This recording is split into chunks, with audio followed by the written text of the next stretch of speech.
muchas gracias al Señor por esta oportunidad que Él nos regala en esta mañana de poder compartir su palabra. Y así como hemos comenzado ya hace algún tiempo esta serie de la carta del apóstol Pablo a los romanos, hoy nos toca una de esas partes donde la Biblia para algunos se convierte en algo muy pero muy ofensivo, pero desde la perspectiva de Dios, la Biblia simplemente en estos textos se convierte en algo muy pero muy directo y en realidad muy sincero, ya que habla de lo que hay en nuestras vidas y en nuestros corazones. Así que hoy vamos a estar hablando de un texto que yo quiero dividirlo en dos partes, porque vamos a hablar acerca de la ira de Dios. Y cuando hablamos de la ira de Dios, mis amados hermanos, cuando hablamos de este tema o de este atributo, quiero comenzar con unos datos históricos. Y es que en el mundo antiguo había teorías que competían en cuanto a cómo la deidad o los dioses debían actuar. De hecho, los mitos greco-romanos, recuerden, este es muy parecido al contexto que tiene la iglesia de Roma. Los mitos greco-romanos frecuentemente retrataban a los dioses como airados y vengativos. Para los greco-romanos, los dioses eran los seres más despectivos, más violentos, más airados y más vengativos que se pudiesen encontrar. Tanto así que la ira divina es un tema dominante en la Eneida de Virgilio, uno de los textos muy antiguos. Prometeo encadenado en Esquilo y las Metamorfosis de Ovidio son libros, o más bien eran documentos muy famosos de estas etapas contemporáneas al mundo bíblico, a lo que estaba viviendo Roma, donde se presentaban a los dioses como seres airados, vengativos, de tal forma que tú no sabías cómo quedar bien con ellos, para los griegos. Mientras tanto, la deidad de los filósofos griegos, es decir, junto a esta mitología corría también la deidad de los filósofos griegos, que ellos creían que los dioses o la manifestación de un dios era una perfección tal que la ira no se encontraba en ellos. En otras palabras, estos filósofos griegos decían, si Dios existe, si los dioses existen, no pueden ser dioses airados, tienen que ser dioses buena gente. Y eso es muy peculiar hoy, ¿verdad? Lo interesante es que hay un pensador judío que fue helenizado, y esto es interesante porque era judío, pero con la práctica de los griegos, que dice que este hombre llamado Filón creía que la ira era algo inapropiado para Dios y que las declaraciones acerca de la ira de Dios eran simplemente acomodo para los lectores. Así que te resumo rápidamente lo que se podía entender sobre la ira en el primer siglo. Por una parte tenemos la mitología griega que decía los dioses están tan airados que tú no sabes cómo quedar bien con ellos. Tenemos los filósofos griegos que corrían paralelos a esos dos pensamientos, que decían los dioses son buena gente, el concepto de ira no puede estar en ellos, son tan perfectos que la ira no se puede calificar como uno de sus atributos.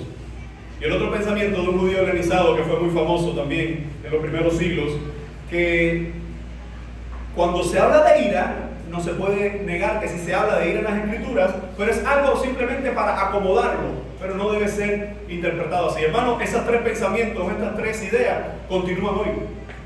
Porque hay gente por una parte que te presenta a un Dios airado que no es precisamente el Dios de la Biblia, que te presentan a un Dios que tú no sabes cómo quedar bien con él, que te presentan a un Dios que tú no sabes qué hacer para agradarle, y ese no es el Dios de la Biblia. Pero también hoy encontramos esta otra fuente de pensamiento que te presentan a Dios como alguien tan bueno, pero tan bueno, que no puede estar airado. De hecho, algunas de estas religiones falsas plantean que no hay un infierno, pero ¿cómo un Dios de tanto amor puede permitir o coexistir con la idea de un infierno? También existe la tercera idea hoy, de gente que aunque ve la Biblia y puede ver todo lo que dice el texto acerca de la ira de Dios, aún así no lo creen y aún así lo manipulan. La pregunta es, ¿quién es el Dios que adoramos? ¿Quién es el Dios al cual servimos? Así que esta idea que comienza a partir del versículo 18, como lo están viendo acá atrás de mí, he titulado esta predicación que voy a dividir en dos partes: Dios está airado. No presentaré un Dios buena gente que le agrada a muchos, o un Dios perverso que le da terror a otros. Pero el Dios de la Biblia, presentado como Él mismo quiere ser presentado, es lo que tú y yo debemos hacer como iglesia de Jesucristo. Porque mucha gente hoy está adorando un Dios que es cualquier Dios menos el de la Biblia. Es un Dios hecho a su imagen. Es un Dios hecho a sus preferencias. Algunos tienen a Dios como un Papá Noel, que simplemente es el Dios de los regalos, el Dios que te va a pasar siempre la mano y que siempre te va a dar cosas buenas. Otros tienen a Dios, tristemente, como un demonio. Y la cuestión es, ¿qué dice la palabra del Señor? Para ello, este es el bosquejo con el cual vamos a estar trabajando, pero hoy solo nos vamos a centrar en estos primeros versos. Dios está irado contra el hombre rebelde, será nuestra primera idea, y el domingo que viene, si el Señor lo permite, vamos a estar hablando de la segunda parte. Dios está irado contra el hombre depravado. Así que vamos a centrarnos en los primeros versos, desde el 18. Y fíjense cómo comienza el apóstol Pablo haciendo su exposición. Para ello vamos a ver los primeros dos textos. Y es, en primer lugar, dice, Dios revela su ira. Miren cómo dice el verso 18. Porque la ira de Dios se revela desde el cielo contra toda impiedad e injusticia de los hombres que detienen con injusticia la verdad. Porque lo que de Dios se conoce les es manifiesto, pues Dios se lo manifestó. Fíjense cómo Pablo comienza esta idea después de haber introducido el tema de la carta que vimos el domingo anterior, del glorioso evangelio de Jesucristo. Después de decirnos que Él no tiene vergüenza por predicar, por vivir y compartir la buena noticia de que Cristo vino para dar salvación. Después de decirnos esto, ahora es como que Pablo empieza a decir, esto se va a poner fuerte. Ahora viene el lenguaje que a muchos religiosos no les gustará, o que algunos satánicos ignorarán, o que algunos ateos no preferirán. Y Pablo comienza a introducir esto, dice, porque la ira de Dios. Ese porque nos da a nosotros la idea de conexión con lo que acaba de decir el apóstol. ¿Qué es lo que acaba de decir el apóstol? En el verso 16 y 17. No me avergüenzo del evangelio, porque es poder de Dios para salvación al judío primeramente, también al griego, porque en el evangelio la justicia de Dios se revela por fe y para fe, como está escrito, mas el justo por la fe vivirá. Pero justo en ese tema, el justo por la fe vivirá, nos está diciendo, porque la ira de Dios. Si tú vas a hablar del amor de Dios, tú tienes que hablar de todo el amor de Dios, que implica su ira para con aquellos que rechazan su amor, su ira para con aquellos que rechazan su misericordia. Así que en esta primera frase, el Pablo lo que está diciendo, porque la ira de Dios se revela. Y fíjense cómo este término se revela desde el cielo, nos lleva a nosotros a pensar en primer lugar, ¿qué es la ira de Dios? ¿Qué significa la ira? Primero, vamos a definir un poco qué es lo que es ira. A ver, una definición sencilla, llana, de ira. A ver, los airados. Enojo. A ver, de aquellos que más batallan con la ira, o que batallamos con la ira. A ver. ¿Cómo? Violencia. O la ira implica violencia. Ajá. ¿Qué más? ¿Qué más podemos hablar de ira? La definición de ira. Pero el rencor pudiera producir ira, pero la ira no es rencor, no necesariamente. Sí, enojo sí. Tiene que hablar con, a ver, Tani.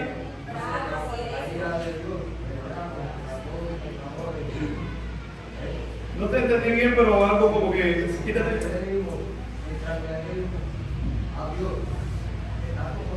Sí, la ira de Dios, bueno, esa es la siguiente pregunta. Primero, ¿qué es ira? Bueno, ira se pudiera entender como un estado de enojo, que pudiera involucrar furia o ataque, ¿verdad? Un ataque de furia pudiera estar involucrado. Sí, a ver, ¿qué más? Molestia ante algo. Se va la corriente y uno dice, aleluya, qué bendición. ¿Ah? No viene el azúcar y dice, ay, qué bonito otra vez. ¿Verdad? No entra el agua un mes y dice, ay, qué rico, no hay agua, ay, qué bien me siento así con esta mente. ¿Eh? ¿Cómo?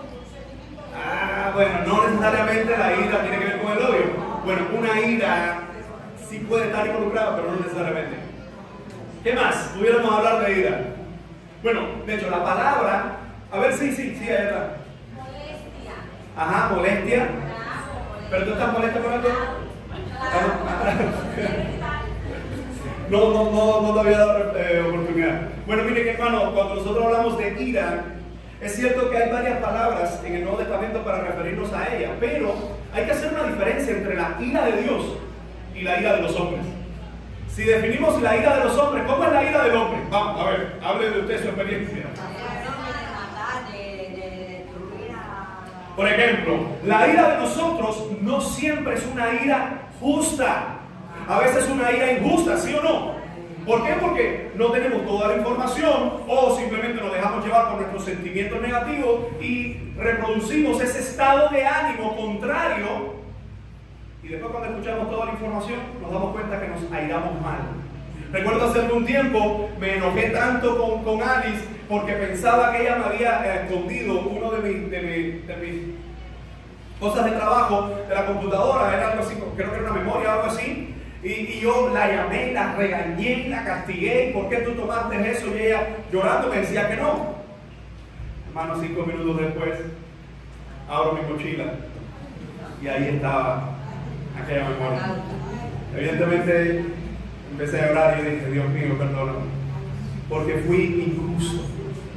Ahora, en mi mente yo creía que estaba actuando correctamente. En mi mente yo creía que estaba ejerciendo como padre una buena disciplina sobre ella. ¿Por qué? Porque simplemente dijo, bueno, para ella es muy normal esconderme las cosas. No esconderme, sino guardárselas en su localidad, donde ella tiene las cosas, escogerla y ponerla. Pero evidentemente mi ira no fue una ira justa, fue una ira injusta, ¿verdad? Hermano, cuando nosotros estamos airados, muchas veces algo aquí se desconecta. Tomamos decisiones que no son las mejores. Decimos cosas, y no te voy a poner a ti como ejemplo para que pienses en eso, pero muchas veces cuando estamos airados decimos cosas tan dolorosas, tan desgarradoras, que es algo triste cuando uno dice, yo lucho con la ira, yo lucho con ese enojo, porque lo cierto es, hermano, que todo alrededor nuestro conspira para explotar nuestro estado de ánimo.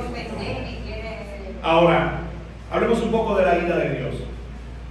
Cuando se habla de la ira de Dios como un atributo, debemos entender, mis amados hermanos, que este atributo, lo cierto es que ha sido muy abusado, para bien o para mal,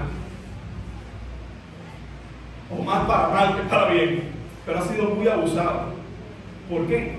Porque hay personas, como les mencionaba, que llegan a decir en su religión o llegan a decir en su confesión, no, que Dios no puede estar airado, que Dios es solo amor. Tanto así que hay grupos o agendas LGBT y sus derivados que dicen, no, Dios es amor, Dios no puede ser un Dios de odio. El odio lo tienen las religiones, o el odio lo tienen los religiosos, o el odio lo tienen las iglesias, pero no Dios, porque Él solo es amor. ¿Y qué es lo que está haciendo esa persona? Te pongo el mismo ejemplo. Si mis hijas se portan mal, y todo padre tiene un momento de decisiones difíciles cuando tiene que disciplinar, ¿sí o no? ¿Por qué? Porque hay un sentimiento de amor, hay un sentimiento que tú no quisieras darle lo que lleva según proverbio, no según los códigos de familia, sino según proverbio, la vara, la corrección, y tienes que hacerlo. Pero ¿cuántos no hemos pasado por eso de me va a doler más a mí? Pero ya cuando los niños van creciendo y que van entendiendo las cosas, dice, bueno, papá, si te va a doler más a ti, date tú. Date tú, no tengas problema, yo lo voy a entender. Lo cierto es, mis amados hermanos, que hasta en esos ejemplos tan sencillos, a veces el amor triunfa por encima de nuestro enojo o de nuestra justicia. Y hay otras veces donde nuestra ira triunfa por encima de nuestro amor y nuestra misericordia. ¿Cuántos no hemos castigado a nuestros hijos y después nos ha dolido porque lo hicimos mal o porque se nos fue la mano? ¿De qué depende eso? Que nuestro atributo de ira, de justicia y de amor, evidentemente no son perfectos ninguno de los tres. Pero cuando hablamos de Dios, su justicia es perfecta, su amor es perfecto y su ira también es perfecta. Fíjense, hay una pregunta que nosotros pudiéramos hacernos y ¿es acaso la ira una emoción o un castigo? Esta es una pregunta abierta. ¿Es la ira de Dios una emoción o un castigo? A ver, ¿quién quiere compartir algo? ¿Una emoción o un castigo? ¿Me lo preguntas o me lo respondes?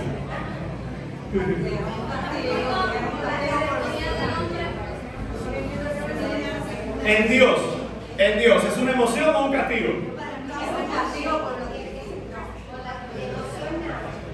Bueno, si es un atributo del Señor, evidentemente tiene que ver con su emoción. Pero esa emoción sobre las personas se vuelve un castigo cuando no hay arrepentimiento. Ahora, la mezcla de estas dos cosas, uno incluso pudiera, hermano, usted se imagina el texto donde Jesús está entrando al templo, que no era el templo lo que nosotros entendemos como esto aquí, sino a los atrios, y usted se imagina a Jesús haciendo un azote de cuerdas para sacar a todos los que estaban ahí, mirar las mesas, porque Cadeca se había introducido dentro del templo, los cambistas, ladrones, sinvergüenzas. Estoy hablando de los del templo. Se habían introducido y estaban manipulando todo ese movimiento de dinero donde la gente debía estar orando, en los atrios de la casa de Señor. ¿Usted se imagina cómo habrá sido esa experiencia de Jesús? ¿Pueden bajar un poquito el micrófono? Ayúdenme, por favor. ¿Cómo usted se imagina esa experiencia? El Señor está entrando a su casa, la casa que Él le dio a Moisés, ¿verdad? La Trinidad le dio a Moisés los planos de cómo debía hacerla, y en medio de eso, Jesús llega a este lugar, y según los evangelios no fue una vez, sino fueron dos veces, una al inicio del ministerio y una al final, en la semana de pasión, o antes de comenzar la semana de pasión, en ese proceso de la semana de pasión. Lo increíble del caso es que dice que Jesús hace un azote de cuerdas y entra y empieza a sacarle a todo. ¿Cómo usted cree que iba Jesús con el azote de cuerdas? A ver, por favor, permiso, ¿vale? A ver, quítate. Al piso. A ver. Mano. Claro, yo no puedo imaginar al Señor Jesús como lo haría yo, porque mi ira no es justa. Pero evidentemente, fíjense que el texto no nos dice nada de que alguien le haya dicho ¿y por qué lo haces? Sino lo que el texto nos dice es que la gente se recuerda y dice: mira cómo el celo de la casa del Señor lo consume. Haciendo memoria de lo que dijo el profeta: por los ladrones en la casa del Señor, o por los falsos profetas en la casa del Señor. Ahora, mis amados hermanos, la ira de Jesús evidentemente era una ira santa, no una ira injusta. El problema con esto es que cuando el texto nos dice la ira de Dios se revela desde el cielo, la pregunta es: ¿cómo Dios mismo puede estar revelando? O más bien, la palabra revelar, ¿qué significa? Revelar. Sí, dar a conocer, pero literalmente ese revelar en griego es apocalipto. ¿Qué es? ¿Qué es, Eli? Correr el velo. La idea de apocalipsis es apocalipto, es correr completamente el velo. En otras palabras, es como hay una puerta cerrada y usted la abre, porque si no da acceso a que la gente vea, nadie puede ver eso. Y fíjense cómo dice: la ira de Dios se revela desde el cielo. En una forma más sencilla sería el atributo de Dios que tiene que ver con su justicia, con su santidad, con su misericordia, pero también con su ira frente a todas estas actitudes. Uno debería pensar: ¿qué es lo que provoca la ira de Dios? El atributo de la ira de Dios, incluso algunos teólogos han tratado de explicar que la ira de Dios se pudiera entender como una respuesta ante el ataque de la santidad de Dios o hacia la santidad de Dios. Leía un autor que decía Es cierto que Dios es perfecto en todos sus atributos, pero cuando se habla de la ira, a diferencia del amor, el amor es esa actitud iniciada de Dios a los hombres. Pero cuando se habla de la ira, es esa respuesta de los hombres hacia Dios contra su santidad, contra su amor, contra su misericordia, que provoca entonces una respuesta en Dios. El pecado en el hombre. Fíjense que cuando nosotros hablamos de ira, evidentemente tenemos que hablar de qué cosa, del pecado de la humanidad. Por eso el texto nos dice: la ira de Dios se revela desde el cielo. Hermano, Dios tiene que estar, evidentemente Dios tiene que estar enojado contra todos nosotros. Evidentemente Dios está enojado contra todos nosotros. ¿A cuánto les encanta Juan 3:16? A mí me encanta, porque es un texto modelo para que nosotros podamos presentar a Cristo, para que nosotros podamos resumir bases de nuestra doctrina. Vamos a Juan 3:16.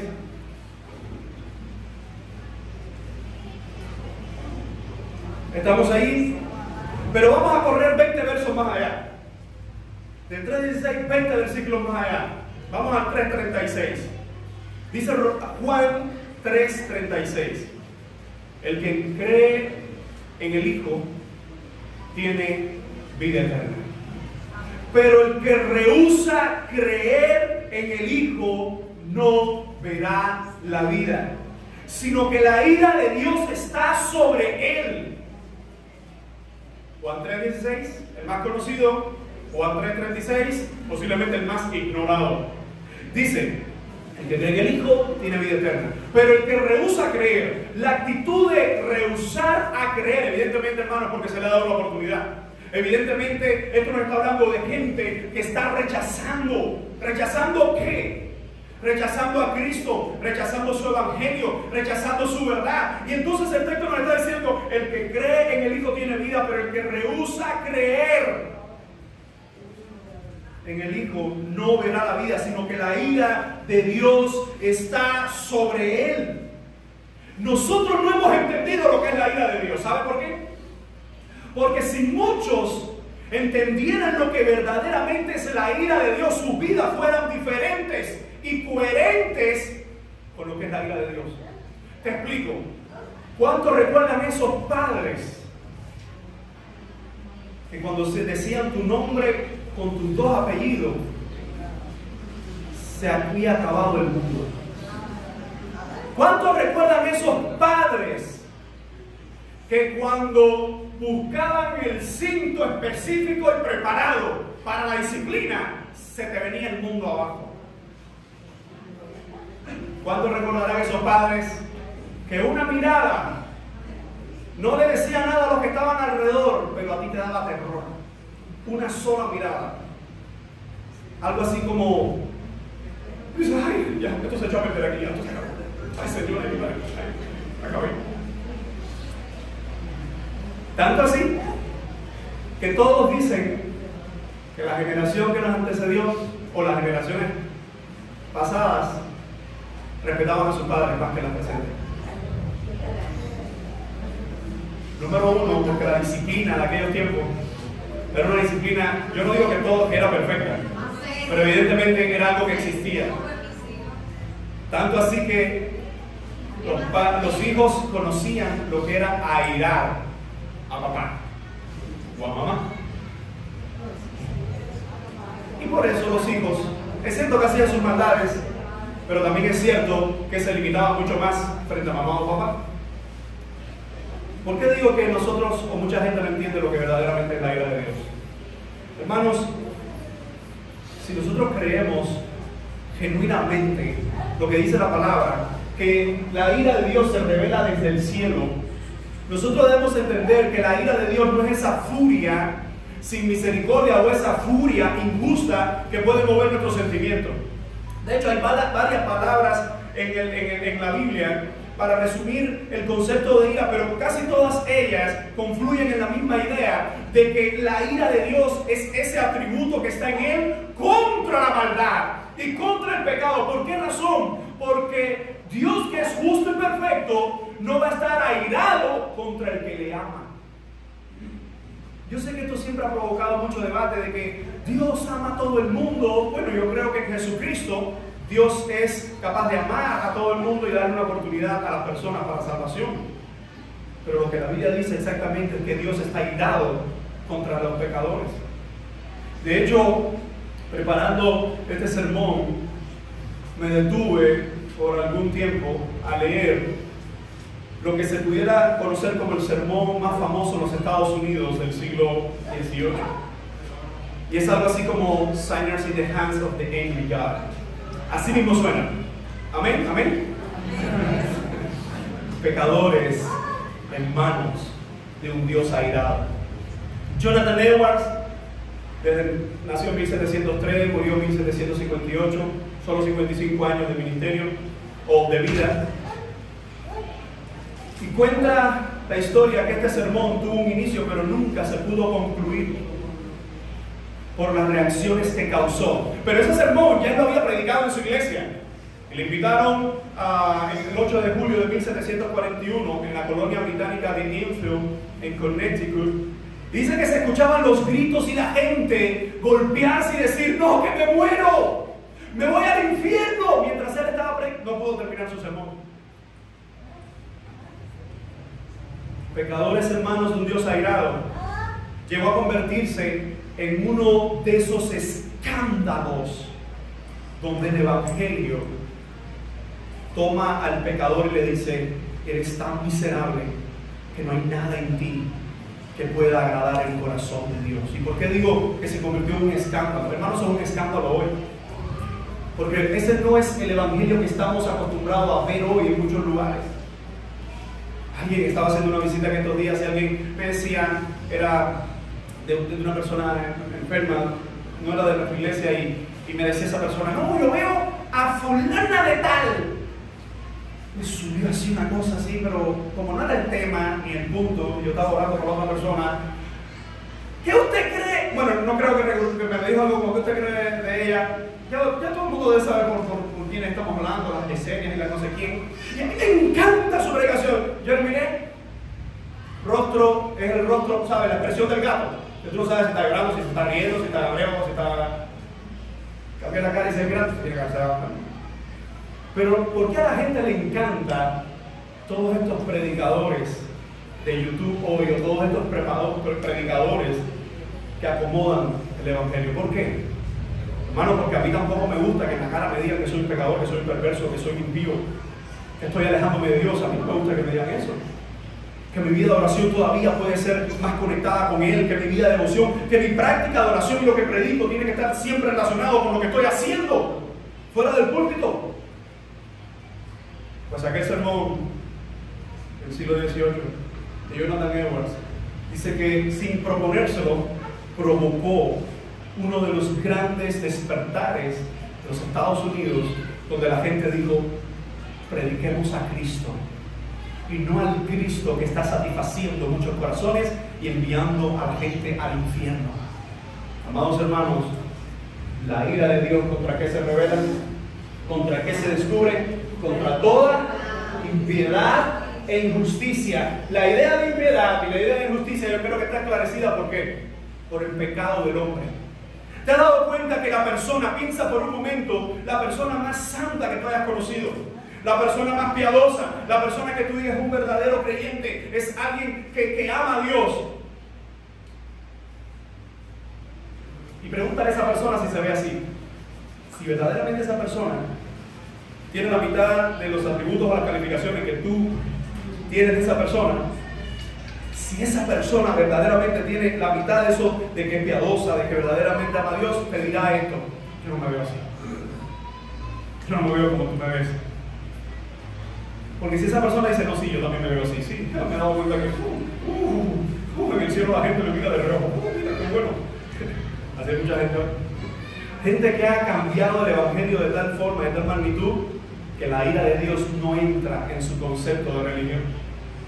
Gente que cuando se aprietan las cosas, su maldad sale a flote y tú dices: ¿cómo es posible que una persona que dice ser salvo y una persona que dice ser cristiano pueda llegar a ser tan malo y tan perverso ante Dios? La palabra del Señor nos dice: la ira de Dios se revela contra toda impiedad e injusticia de los hombres que detienen con injusticia. ¿Qué es lo que detienen los hombres con injusticia? O a lo que se oponen a la verdad. Porque lo que de Dios se conoce les es manifiesto, pues Dios se lo manifestó. Fíjense cómo la ira de Dios recae sobre quién o sobre qué. Sobre la impiedad y la injusticia de quién? De los hombres. La pregunta es: ¿se puede ver impiedad o injusticia separado de un hombre? No. ¿O es la impiedad y la injusticia las acciones rebeldes de los hombres?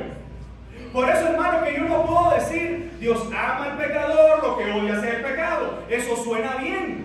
El único problema es que el pecado no es algo separado del pecador. El pecado son las acciones voluntarias o involuntarias del hombre contra Dios y contra su santidad. Por eso que mi esposa, cuando preparaba el devocional para esto, me decía: ¿de qué vas a predicar? Yo le dije: de la ira de Dios. Me dijo: entonces, ¿sobre qué lo enfoco? En la santidad. Porque la santidad es lo que aplaca, ¿verdad? Esta idea de ver la ira de Dios sobre el pecador. Sobre el pecador está la ira, pero sobre el que vive en santidad está su gracia y su misericordia. Hermanos, dice la palabra del Señor que la ira de Dios está contra todos los hombres, contra su maldad. La pregunta es: ¿el hombre puede engañar a los hombres? ¿Tú y yo podemos engañarnos unos a otros y dar una apariencia de lo que no somos? Sí, sí lo podemos hacer. Hermano, pero qué mal le queda a la gente cuando está tratando de imitar ser espiritual. Qué mal le queda a las personas cuando están tratando de dar una apariencia que no son. Por eso lo que hacemos, si lo hacemos para recibir agrado de los hombres, aplauso de los hombres, eso lo que provoca es ira en el corazón de Dios. Hermano, yo puedo aquí dar una impresión, pero si en mi casa yo no trato de vivir, y escuche cómo lo estoy diciendo, yo no trato de vivir, porque yo soy igual que usted, y tengo mis fallas igual que usted, y tengo mis batallas igual que usted, pero si yo no trato de vivir su palabra y su verdad, yo soy uno más entre los tantos hipócritas que hay en las iglesias hoy. La ira de Dios es algo que la gente no solo no quiere ver, sino que no quiere entender. Porque no nos conviene tener un Dios airado. ¿Por qué razón? Porque ese Dios airado tiene un atributo, uno de los tantos que tiene, que se llama omnisciente y omnipresente. Nos gusta el omnipotente, Dios todo lo puede, pero no nos gusta Dios todo lo sabe.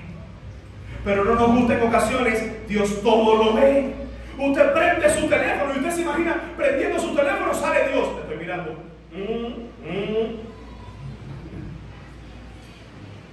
Pasa alguien y usted mira y de pronto mira al cielo y dice Usted está sentado, ve una persona, nadie lo ve, pero por dentro empiezan todos esos pensamientos malévolos y ojalá le pasaran también por arriba, pero que el sobre le coge la electricidad y el otro puta y después una cigarra por el culo arrastrado. Y Dios desde dentro, yo no sé cómo, pero Dios desde dentro dice hermano, Dios todo lo sabe en nosotros. Y lo que fíjense, miren qué diferente es la oración. Cuando tú estás en una prueba y alguien te dice: hermano, recuerda que Dios todo lo sabe, tú dices: siento paz, porque como Él todo lo sabe, Él está conmigo. Pero ¿qué pasa cuando es una actitud negativa o un pecado oculto y alguien te dice: recuerda que Dios todo lo sabe? Ya la oración es diferente. No me gusta mucho esa parte. La cuestión es que Dios se revela contra la impiedad y la injusticia de los hombres, y no es cualquier tipo de hombre. Es el hombre perverso, es el hombre rebelde, porque dice: de los hombres que detienen con injusticia la verdad. La pregunta es: ¿cómo puede un hombre detener con injusticia la verdad? ¿Cómo? Lo vemos todos los días, en todos los lugares. Pero ¿cómo un hombre detiene con injusticia la verdad? ¿Te quiere que te ponga uno de los ejemplos más recientes? Código de familia. Todo lo que se hizo, ni los mismos que propusieron y que aprobaron, se creen que la mayoría de los cubanos aprobaron eso. Ni ellos se lo creen, pero no importa. Hay que ser democrático, hay que ser justo y transparente. Son palabras de Dios. Pero con injusticia detienen la verdad. Que la verdad es proteger la familia, todo lo que nosotros sabemos sobre este tema. Pero ¿cuánta gente hoy se empecina en predicar algo que no es el verdadero evangelio de Dios? Y es con injusticia, es decir, injusticia, la definición de justicia, ¿qué es? Justicia es todo lo que agrada a Dios, todo lo que Dios demanda y uno de sus atributos perfectos para con nosotros. La única forma en que alguien puede ser completamente llamado justo es a través de ¿quién? De la persona de Cristo. Es decir, que hay hombres que negando a la persona de Cristo, que negando el evangelio de Cristo, detienen con sus actitudes, con sus pensamientos y con sus maldades la verdad. Tanto así que tenemos un programa en la televisión que se llama, bueno, no que se llama, pero quien lo dirige usa una frase. Recuerden todos, la verdad necesita de nosotros. Porque la verdad, usted sabe, necesita de nosotros porque es incompleta, porque cuando Jesús dijo, conoceréis la verdad y la verdad os hará libres. Amados hermanos, cuando nosotros hablamos de este elemento, dice, porque lo que de Dios se conoce les es manifiesto, pues Dios se lo manifestó. La pregunta es, ¿lo que la gente conoce de Dios es porque es al azar o porque Dios mismo ha determinado mostrárselo a las personas? Según lo que estamos leyendo acá. Porque lo que de Dios se conoce les es manifiesto. ¿Por qué? Dice, pues Dios mismo se los mostró. Dios mismo abrió los ojos de la creación para que la creación pudiera entender de que hay un Dios detrás de todo, de que Él es real. Por eso, veamos entonces la segunda parte. Ya vimos, Dios se revela a sí mismo, ahora Dios revela su ira. Ahora veamos cómo Dios se revela a través de la creación. Versículo 20a. Dice, porque las cosas invisibles de Él. Mi pregunta es, ¿cuáles son las cosas invisibles de Dios? ¿Cuáles son? Hay profundidad en esa respuesta, las que no se ven. Sí, claro. ¿Y cuáles son esas cosas que no se ven de Dios? Cosas invisibles. Por ejemplo, Juan 1:18 dice, a Dios nadie le vio jamás. Colosenses 1:15 dice que, hablando del Hijo, Él es la imagen del Dios invisible. 1 Timoteo 1:17 dice, Rey de los siglos, inmortal, invisible, único y sabio Dios. Hebreos 11:27 nos da un texto, dice, como viendo al invisible. ¿Cuál es la declaración de que Él es invisible? Hablando de Dios. Por eso me encanta como la gente dice, yo no veo a Dios, pero lo siento. Aleluya. Pero yo conozco gente ni que lo ve ni que lo siente. Entonces hay gente que está circunscribiendo a Dios a su sentimiento o a sus capacidades sensoriales o sensitivas. Te lo pongo de esta forma. Hay veces en que Dios tampoco se siente. Te voy a poner un ejemplo sencillo. ¿A cuánto les ha pasado que está en medio de una prueba bien difícil y dice, yo no siento ni a Dios? Pero ¿quién te dijo que Dios se trata de sentirlo? Busca ese versículo. Sentiréis a Dios en vuestros corazones y tendréis paz. Sentiréis a Dios con ustedes y dicen, bueno, eso es totalmente contrario a lo que dice la palabra. Con el que se acerca a Dios es necesario, dice, que crean que Él está, que Él es, que sin fe es imposible agradar a Dios. Hermano, hay momentos en nuestra vida que ni vamos a sentir, ni vamos a ver, ni vamos a oler nada referente a Dios. ¿Por qué? ¿Por qué no está? ¿No? Porque en nuestros sentimientos o en esa situación no somos capaces de percibirlo. Porque es cierto que hay otros momentos que estamos en nuestra vida, estamos orando en medio de un culto, en medio de una alabanza o solos en la casa y sentimos esa hermosa presencia del Señor. Que usted solo puede definirla con sus palabras. pero hay otros que no. Ahora, yo no puedo decir que en ese momento hermoso Dios estaba y que cuando yo no lo estoy sintiendo, Él no está. ¿Por qué? Porque hay uno de esos atributos que dice que Él es omnipresente y está en todo lugar. Así que si nosotros hablamos, dice, las cosas invisibles de Él, ¿de qué está hablando? Hermanos, de su deidad, su poder, su gloria, su sabiduría, todo lo que es Él, que tú y yo no lo percibimos. Dice, su eterno poder y deidad se hacen claramente visibles desde la creación del mundo, siendo entendida por medio de las cosas hechas. ¿Cuántos médicos hay aquí? Se nos fueron todos para afuera. Ah, no, quedan. Sí, tenemos un cirujano. Entonces, cuando comenzaste a estudiar esta parte, la especialidad, cuando abriste a la primera persona que pudiste ver todos los libros y todas las cosas, pero lo estabas viendo ahí, hay una pregunta, ¿tú crees que todo eso, no sé qué parte, pero tú eres general, eres cirujano general? Es decir, que tú picas a cualquiera por cualquier lado.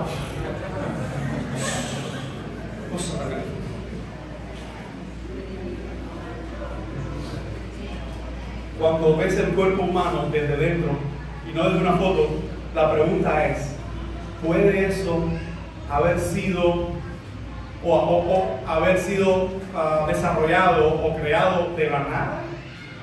Puede ser así, pan, y que esto es un átomo con el otro, y de pronto, y que el mundo. Tiene que haber algo. Hay algo que uno dice, estamos hablando desde la postura científica. Miren, mis amados hermanos, a veces pensamos que cuando nosotros estamos hablando de Dios y de la ciencia, mucha gente piensa que nosotros somos estúpidos como cristianos. Y cuando digo que mucha gente piensa que nosotros somos estúpidos como cristianos, es porque dicen, no, la gente que de verdad sabe, que de verdad estudia, no puede ver a Dios, tiene que buscar una razón.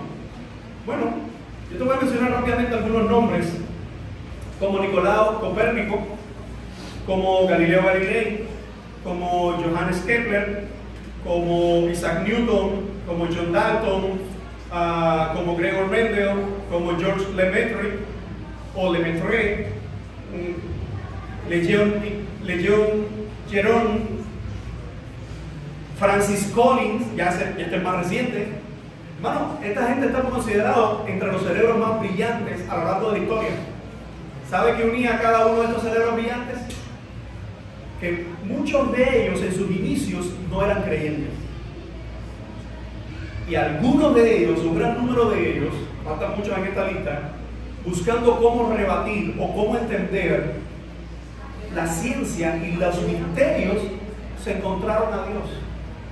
Tanto así que decía uno de estos cerebros muy brillantes, toda ciencia al principio del primer sorbo del vaso es ateo, pero cuando terminas en el fondo del vaso de tomar el conocimiento, te está esperando Dios. Mis amados hermanos, la gente no cree en Dios no porque no tiene argumentos. Porque este texto lo que nos está diciendo, las cosas invisibles de Él, su eterno poder y deidad se hacen claramente visibles desde la creación del mundo, siendo entendida por medio de las cosas hechas. En otras palabras, lo que está diciendo el texto, la creación, el mundo, los cielos, la tierra, todo lo que existe, incluyendo el ser humano, desde las cosas más increíbles del ser humano, ¿verdad? Desde el cuerpo humano, dice, muestran que hay un creador. Muestran que hay algo más grande que la creación. Eso fue lo que llevó a muchos de estos grandes cerebros y otros que no son tan grandes cerebros, pero que hemos entendido que solo por medio de Cristo hay salvación y que detrás de todo esto hay un Dios tan glorioso. Tristemente no tenemos aquí, o me parece que no tenemos aquí hoy, ningún oftalmólogo. Las dos oftalmólogas están retiradas y no están esta mañana. Bueno, una está lejos. Pero hablaba con una oftalmóloga muy buena, que fue estudiante de nuestro seminario, que decía, pastor, Cuando tú estudias el ojo humano, todo lo que tiene que estar ahí interconectado para proyectar la visión, para ver a color, para todas las cosas de la imagen. ¿Cómo es posible que la gente no pueda ver a Dios detrás de eso? Decía un médico, si la gente entendiera solo nuestra palma de la mano, en nuestra mano, todo lo que funciona, los tendones, los tejidos, todo lo que funciona en nuestra mano para hacer esto nada más. Pero la gente hace una mano robótica y dice, ¡qué increíble! Mira, como sabe el hombre. Y esa mano robótica jamás podrá reemplazar la mano humana. Esto nos lleva a pensar algo, hermano. Las cosas invisibles de Él se hacen claramente visibles. De hecho, una traducción un poco más cercana al griego sería: sus cualidades que no se ven claramente. Lo que la gente no ve claramente, esto es una aparente contradicción. Pero lo que nos está diciendo, cuando tú simplemente miras el cielo, hay una pregunta que muchas veces la gente se hace: ¿y qué va a pasar con aquellos que nunca escucharon el Evangelio? ¿Qué van a pasar con aquellas tribus o aquellas localidades que nunca tuvieron una Biblia? La respuesta es clara. Salmo 19 lo dice, y Romanos 1:18 lo confirma. Las cosas invisibles de Él se hacen claramente visibles. Y ahora viene entonces la parte más difícil. Y es la tercera parte. De modo que no tienen excusa. El hombre no tiene justificación ante Dios. Alguien piensa, y si alguien no conoce a Dios, pues es inocente. Claro que esa definición de inocente es una mala definición de no haber entendido lo que es la santidad de Dios. Hermano, incluso la ley romana tiene una axioma o un principio general, que el desconocimiento de la ley no te exonera de la culpabilidad. En otras palabras, si tú te montas en una motorina eléctrica y no te sabes las reglas del tránsito y pasas por ahí y ves una roja y dices, ¡ay, qué bonito! ¡Bim, bum, bada! Cuando te recojan, si quedan partes de aquí, no se te ocurra decir, ¿pero qué no lo sabía? Porque te dirán, doble tonto, porque tú tenías que saberlo. Incluso está estipulado, cuando usted está estudiando para las reglas del tránsito, que el peatón, aunque no está montado en nada, está sobre sus dos pies, tiene que conocer las reglas del tránsito. Y mire que tenemos peatones atrevidos. Entonces esa gente la primera la así con un despiste, y con el teléfono, y uno tiene que practicar la ira santa. Y parar y seguir. Y tú te das cuenta cuando va el que no sabe manejar. Que no sé por qué, pero casi siempre, bueno, no voy a decir eso, pero no lo voy a decir, pero casi siempre son muchachas jóvenes que van en la motor y por la vía rápida, y lo mismo te pasa paquete, con el teléfono en la mano. Mire, un día Jesús puede dar testimonio de eso. Un día íbamos en la moto, usted sabe, iba toda la caravana, íbamos los cuatro, y iban dos adelante, y eran dos muchachas. Era por Carequita, y yo déjame esperar porque aquí esto va a provocar un... Bueno, Jesús está atrás con los niños. Cuando le logro pasar, la de atrás iba, qué sé yo cómo iba, pero la de adelante era la llamativa. Déjame ponerme por aquí. Yo nunca había visto. Jesús está ahí en la puerta, dile que se asome porque aquí ya te identifique eso. Tranquila, que no es ningún secreto. Iba de una muchacha que Jesús y yo nos quedamos así. Iba en la motorina y ella que me mire, porque esto sí, usted puede decir, es mentira lo que voy a decir. Ella iba en la motorina así.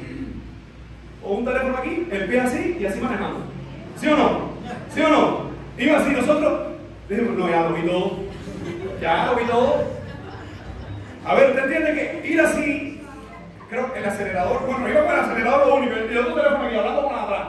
Así, hermano, una motorina así. Yo dije, no, ya lo vi todo. Eso es un suicida voluntario. Y lo increíble del caso es que son esas personas las que provocan los accidentes las lágrimas y el dolor, porque su desconocimiento no les va a librar de las consecuencias que pueden acarrear su desconocimiento. Miren, mis amados hermanos, dice este texto, o esta parte del texto, que el hombre ante Dios no tiene excusa. Escuchen, ninguno de los que estamos aquí podemos dar una excusa ante Dios que nos libre de nuestra pecaminosidad. Hay gente que dice y se atreve a decir, por eso es que digo que la gente no conoce lo que es verdaderamente la ira de Dios. Hay gente que dice, si Dios existe verdaderamente, que venga y se me muestre. La gente no ha entendido que Dios está irado contra el impío. Vamos a buscar rápidamente los espadachines. Salmo, por favor, 5:5. Lo leí esta mañana también en mi devocional. Salmo 5:5 dice de esta forma. ¿Está ahí conmigo? Libro de los Salmos, capítulo 5. Dice el verso 5. Los insensatos no estarán delante de tus ojos. Aborreces a todos los que hacen iniquidad. Muy bien. Toma ese versículo y di entonces que Dios lo que tiene es pura paz y puro amor para los impíos. No, Dios sí tiene perdón para los impíos en Cristo. Pero el impío que no te... Mire, entiéndalo de esta forma. Tú y yo, los que hemos sido salvados por la gracia de Jesucristo, un día estuvimos bajo esa ira. Un día tú y yo estuvimos bajo esa ira de Dios. Pero hoy el impío está bajo esta misma ira. Sigue conmigo al Salmo 7, verso 11. Salmo 7 ahí mismo, verso 11. Dios es juez justo y Dios está irado contra el impío algunos días. Dios está irado contra la maldad, pero no contra el hombre. Es lo que dice el texto. Dios está irado contra el impío todos los días. Hermano, no hay excusa delante de Dios. No hay excusa que el hombre pueda presentar delante de Dios. La respuesta para aquellas tribus, para aquellas personas que nunca escucharon la palabra evangelio, que nunca leyeron la Biblia, la respuesta la tenemos en que nadie tiene excusa. Porque aún esa gente, un Dios justo se le ha revelado por medio de la creación y por las vías que Dios haya querido mostrar su gracia y su poder a aquellos que nunca han tenido una Biblia en sus manos.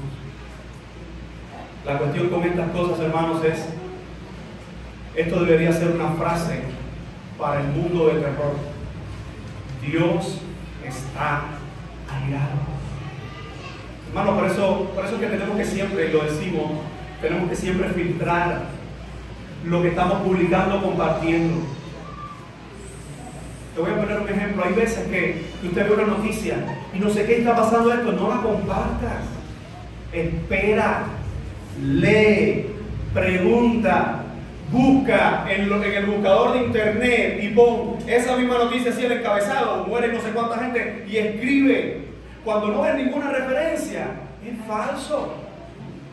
Ahora, yo sé que hay veces que hay noticias que uno pone porque le confronta y no te da tiempo a buscar o no buscar. Pero ¿cuántas veces nos ha pasado? A mí me ha pasado que hay una noticia esa que te confronta y al final no era verdad. Ahora, lo que pasa es que a veces, y esto para resaltar un punto, que la gente cuando ve una de esas noticias, lo primero que quiere hacer es compartirla porque es dolorosa para que la gente tenga conocimiento. Pero la noticia de un Dios airado, ¿con quién la estamos compartiendo? La noticia de un Dios airado, de que Dios está airado, ¿en realidad la estamos viviendo en nuestras vidas? ¿En realidad la hemos entendido para con la enseñanza de nuestros hijos? Por eso quisiera hablar entonces de la última parte. Dios está airado contra el hombre rebelde, la rebeldía de los hombres hacia Dios. Y quiero que vean cuál es el flujo de la exposición de Pablo. Él está hablando de cómo, en primer lugar, Dios revela su ira. En segundo lugar, cómo Dios se revela a sí mismo. Cómo el hombre no tiene excusa. Y ahora va a usar estos versículos para hablar de ¿qué? De la maldad del hombre. Fíjense que no es al revés. No es la maldad del hombre provoca esto, no. Dios está airado porque el centro de atención en la historia de la creación no es el hombre. El hombre se cree el centro de todo. Tanto así que incluso a veces en la iglesia encontramos eso. Gente que quiere ser el centro de todo. Tú no eres el centro de la iglesia. Yo no soy el centro de la iglesia.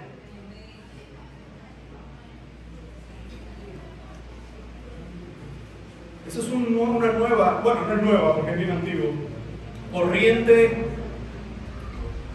de idolatría dentro de las comunidades cristianas. Que son gente que se consideran lo más importante en la iglesia. Si ellos no están o si ellos no están al frente, las cosas no funcionan. Yo he conocido a mucha gente así, y algunos están que estado aquí en esta iglesia. Gente que ellos eran el centro de atención. Si la actividad no la hacían ellos, no servía. Si la actividad no la hacían ellos, no participaban. Déjame decírtelo de esta forma. Los ministerios que están en esta iglesia no se sostienen porque tú participes o no participes. Se sostienen porque si son de hombres y mujeres que lo hacen para agradar a Dios, Dios nunca deja su iglesia. Cuando tú y yo entendemos que Dios está irado contra el impío, contra su maldad, lo único que va a quedar en nuestros corazones es agradecimiento, porque Él, por medio de Cristo, nos sacó de esa ecuación de ira. Hermanos, la ira de Dios no está sobre los hijos de Dios, pero hay hijos de Dios que pueden, por sus actitudes y su arrogancia, aclamar la ira de Dios sobre sus vidas. Así que tengamos cuidado con eso. Dice el apóstol Pablo: pues habiendo conocido a Dios, qué interesante está esto. Dice el apóstol Pablo, hablando del hombre impío, habiendo conocido a Dios, no le glorificaron como a Dios. La pregunta es, ¿cómo puede un impío conocer a Dios? Lo acabó de decir, por medio de su creación. ¿Cómo puede un impío conocer a Dios? Evidentemente aquí no está hablando del conocimiento salvífico, sino que está hablando de su gloria mostrada de forma general. Y nos está diciendo, habiendo conocido a Dios, no le dieron gloria como a Dios. Hermano, fíjense si el necio, si el impío es alguien que está entenebrecido en sus pecados, que las aves alaban al Señor, dice la palabra. Dice que las aves, que la creación alaba al Creador. Pero eso nos lleva a una pregunta: ¿cuál es el propósito por el cual Dios hizo las cosas? ¿Cuál es el propósito de la creación si no es darle gloria al Creador? Así que cuando el hombre, mira, yo quiero que tú lo veas de esta forma. Hermano, ven aquí un momento. Quiero ilustrarlo de esta manera. Quiero que pienses cómo Dios crea al hombre.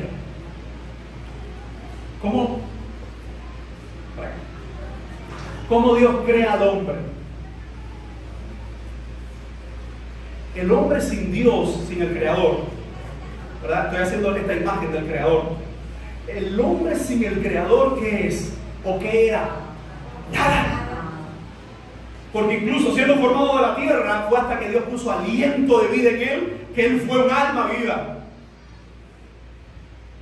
Y cómo ese hombre que existe por el Señor, que respira por el Señor, que puede moverse por el Señor, que puede hacer lo que hace por el Señor, hoy, ¿qué es lo que dice el hombre de Dios? No existe Dios. ¿Qué es lo que dice ese hombre de Dios? Todo esto que hay salió de la nada. Claro, evidentemente es que ahí no hay nada. En ese cerebro no hay nada, en ese corazón no hay nada. No es que él está haciendo el ejemplo del hombre también. ¿Qué es lo que nos muestra esto, mi amado hermano? ¿A dónde llega la rebeldía del hombre? Y eso es precisamente la condición que nosotros teníamos antes de conocer al Señor y que algunos esta mañana pueden tener si todavía no son hijos de Dios. Y fíjense, dice, pues habiendo conocido a Dios, no le glorificaron como a Dios, ni le dieron gracias. Mira esta otra parte. Ese hombre no creyente, ese hombre que respira, porque Dios le puso pulmones, porque Dios en la creación permite los mecanismos para que pueda respirar libremente. Que nadie se aire. Paz a vosotros. practiquen, que la ira aquí sería otra vez más. Seguimos en el punto. La cuestión interesante e importante aquí, hermano, es que dice el texto, y esa gente no le dio gracias a Dios. ¿Acaso es el ser humano malagradecido? ¿Acaso es el ser humano malagradecido contra Dios? Sí, hermano, sí lo es. Sí lo es. Y te pongo el ejemplo. A veces nosotros mismos, voluntario o involuntariamente, actuamos como malagradecidos de Dios. A veces nosotros también lo hacemos. Ahora, ¿qué es lo que nos dice esto? Dice el Pablo en su texto, ni le dieron gracia, sino que se envanecieron ¿en qué? En sus razonamientos. Y la idea de envanecerse en su proceso de razonar, fíjense si el hombre se ha envanecido, que el hombre ve un mono. No tiene evidencia de que él salió del mono, pero es tan mono, tan animal, que dice, de ahí salí yo, de ahí salí yo. Por eso, cuando nosotros pensamos en esta imagen, cuando nosotros pensamos en esta imagen de el hombre rechazando al Creador, la pregunta sería, ¿cómo es posible, hermano? El pecado del corazón del hombre le lleva al punto de la ridiculez. Fíjense cómo sigue el texto. Y su necio corazón fue entenebrecido. El hombre, viendo la creación y rechazando al Creador, dice, ¿qué es lo que queda? ¿Qué es lo que hay en su corazón? Dice, fue entenebrecido. La idea de la oscuridad, la idea de esa separación completa del Señor. Y fíjense que cuando se nos habla y su necio corazón fue entenebrecido, recordemos, hermanos, que solo Jesús es la luz del mundo. Dice Juan 8:12, yo soy la luz del mundo, el que me sigue no andará en tiniebla, sino que tendrá la luz de la vida. ¿Cómo yo sé que un corazón está entenebrecido? Porque no tiene a Dios. Basta ya de decir, basta ya de pensar, ay no, pero esa persona es tan buena, ay qué bueno fulano, lo único que le falta es ser cristiano. Tú estás ofendiendo a Dios cuando dices eso. Pero pastor, ¿cómo? Sí, porque si lo único que le falta a alguien es ser cristiano, eso me lleva a una pregunta. ¿Y qué es ser cristiano? ¿Qué es ser cristiano?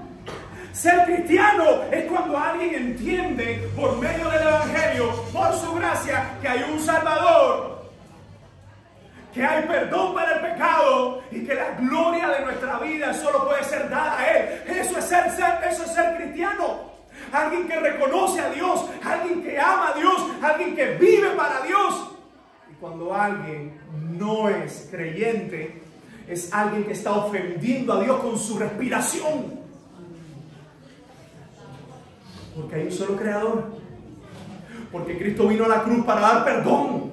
Es alguien que está rechazando el perdón de Dios. Es alguien que no quiere saber de Dios. Dice que su necio corazón fue entenebrecido, profesando ser sabios. ¿Se hicieron qué? Necios. La palabra necios en este texto tiene que ver con moros. Una palabra antigua que se entiende por estúpidos. ¿Parece ofensivo? El hombre ha vivido toda su vida ofendiendo a Dios. Que la Biblia le demuestre su corazón que es estúpido, eso no es una ofensa, eso es un reconocimiento de la verdad. Y fíjense cómo sigue diciendo Pablo, profesando ser sabios, se hicieron estúpidos. ¿Saben por qué se hicieron estúpidos? Miren ahora el verso 6. Y cambiaron la gloria del Dios incorruptible. Pregunta, ¿cuál es la gloria del Dios incorruptible? ¿Qué se entiende por la frase gloria del Dios incorruptible? ¿Qué es lo que es gloria? La gloria de Dios. ¿Qué es lo que es la gloria de Dios? ¿Qué es? No todos a la vez, por favor. Ay. Voy a irarme. ¿Cómo? Sí, tiene que ver con quién es Él, con lo que Él hace, con su hermosura, con su esencia, con su presencia, con sus atributos. Y fíjense lo que dice, este hombre estúpido, este hombre rebelde, este hombre pecador, cambió la gloria del Dios incorruptible en semejanza de ¿qué? De imagen de hombre corruptible. Y tenemos entonces gente que adora a la Virgen María. Y tenemos entonces gente que adora a San Lázaro, imágenes de hombres. Y tenemos gente que adora a tantos dioses que le ponen una imagen humana. Pero tenemos gente que sus dioses son pájaros, aves, jicoteas, elefantes. En la India, que adoran a diferentes animales, ratones. Un ratón es un dios para algunos, para otros un demonio, pero para algunos un ratón es un dios. ¿De dónde sale eso, hermano? ¿De dónde sale eso? Sí, es que ese tema no quería usarlo. La vaca en la India es sagrada, pero aquí también lo era. Desde otro punto. Pero sí, hay gente, no me cuquen, hay gente, y este es el punto de la ridiculez. El hombre rechaza al Creador. Pero fíjense, hermano, que incluso en ese rechazo queda un vacío que el hombre trata de llenarlo ¿con qué? Con algo. Con alguien o con la ausencia de algo, que sería una filosofía. El ateo que dice, no hay Dios. Hay un ateo muy famoso que dijo en una ocasión, lo que más me aburre de los ateos es que siempre están hablando de Dios. ¿Cómo un ateo pasa tanto tiempo en tratar de demostrar de algo que no existe, si para él no existe? Porque hay algo, hermano. Hay algo detrás de esa persona que aún le dice y le da testimonio en su corazón de que hay alguien detrás de la creación y que tiene un nombre, y es nuestro Señor. Cambiaron la gloria del Dios incorruptible en semejanza de imagen de hombre corruptible, de aves, de cuadrúpedos, de reptiles. Claro, después de rechazar la luz de Dios, los hombres se entregan ¿a qué cosa? A la idolatría. Representando a las deidades ¿en qué? En imágenes, con la absurda pretensión de hacer visible al invisible. Hermano, te has preguntado, bueno, ¿por qué nosotros no tenemos imágenes, los cristianos? Una, porque Dios lo prohíbe. Dos, porque como Dios lo prohíbe y es pecado, no hay forma de representarle a Él. Tres, hermano, no hay un cuadro que pueda contener, no hay una imagen, un azabache, algo que pueda contener la gloria de nuestro Dios, que Él mismo ha dicho. ¿Por qué no tenemos una imagen de Cristo? Aunque algunos aquí vienen de una procedencia católica. ¿Por qué siempre los cristianos decimos, mira, no es recomendable tener un cuadro del Sagrado Corazón y ninguna de esas cosas en tu casa? ¿Por qué? Porque primero nadie vio a Cristo y lo puede haber representado. Y segundo, porque mi Cristo no está en un cuadro. Él está en todo lugar. Él es eterno, poderoso. Donde quiera que yo vaya, ya Él está ahí antes que yo. Porque Él, omnisciente, omnipresente. Entonces esto nos lleva a pensar, ya que cambiaron, dice el verso 25, la verdad, verso 23, la última parte, y cambiaron la gloria del Dios incorruptible en semejanza de imagen de hombres corruptibles, de aves, de cuadrúpedos y de reptiles. Cuando vamos al pueblo de Israel, nos damos cuenta de cómo un pueblo que vio la gloria de Dios, porque lo que habla Romanos es cómo el hombre en su pecado persiste en el pecado. Pero hermanos, tengamos cuidado, porque a veces teniendo testimonio en la iglesia de nuestro Señor Jesucristo, hay algunos que todavía no han tenido un encuentro con el Señor. Cuando decimos Dios está airado, una de las cosas que debería venir a nuestra mente es que Dios está airado contra el impío. Dios está airado con aquel que no practica la santidad. La pregunta es, ¿acaso ese Dios de ira es el mismo Dios al cual yo le doy toda mi alabanza? ¿Es el mismo Dios al cual yo le doy toda mi adoración? Amado hermano, la ira de Dios no es para los hijos de Dios. La ira de Dios es para los enemigos de la cruz. Así que si tú crees en el Señor, si tú has puesto tu confianza en Él y tu corazón en Él, puedes sentirte libre de la ira de Dios, pero cuidado, porque dice su palabra, seguid la paz con todos y la santidad, sin la cual nadie verá al Señor. Dios está airado. Es una noticia que para los creyentes lo que debe provocar es: Señor, gracias porque tú me sacaste de esa ira, porque tú miras mi corazón por medio de Cristo y esa ira es aplacada en la cruz del Calvario. Pero todavía hay mucha gente que está bajo esa ira. Mi amado hermano,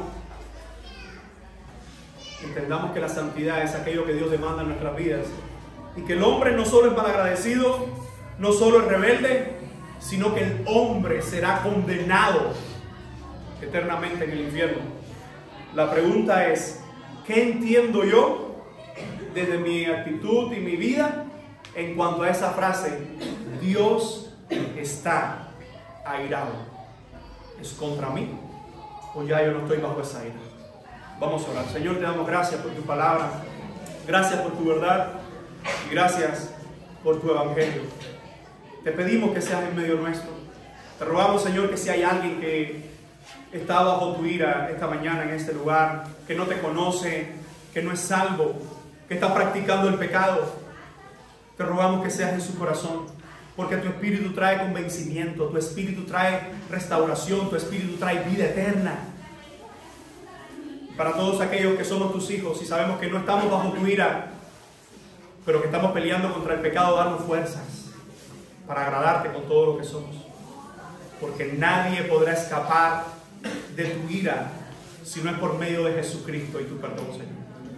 Bendecimos tu nombre, te damos gloria y honra y te pedimos, Señor, que nos ayudes a poner en práctica esta palabra en nuestras vidas, en la vida de los que nos rodean, y podamos entender que tu ira y tu amor ninguno sobrepasa al otro, son perfectos, pero tu ira es sobre aquellos que rechazan tu amor. Señor, ayúdanos a vivir para ti con todas nuestras fuerzas, hoy y siempre, porque tú eres un Dios airado, pero para nosotros eres el Dios perdonador.